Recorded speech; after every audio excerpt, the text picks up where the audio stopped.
Hey everyone, again your teacher Gülsüm. Bu videoda even though, although, despite and in spite of link wordlərinin necə istifadə olunmasından danışacağım. Birinci onu qeyd eləmək istəyirəm ki, although, even though-dan sonra biz cümlə istifadə eləməliyik. Despite and in spite of-dan sonra isim və ismin birləşmə istifadə eləmək lazımdır. Və despite and in spite of daha akademik bir linking wordlər hesab olunurlar.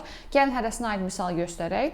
Although it was not cold, I couldn't come to the lesson. Or even though it wasn't cold, I couldn't come to the lesson. Havanın soyuq olmamağına baxmayaraq dərsə gələ bilmədim.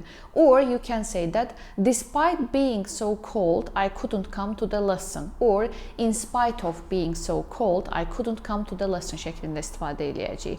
Əgər bir məsələni də qeyd edeyim ki, despite və in spite of-dan sonra cümlə istifadə eləmək istəyiriksə, the fact that ifadəsini artırmalıyıq ora. Necə olacaq? Despite the fact that it was so cold, I couldn't come to the lesson. Or in spite of the fact that it was so cold, I couldn't come to the lesson şəklində istifadə edəcəyik. So that's all. Bye. See ya.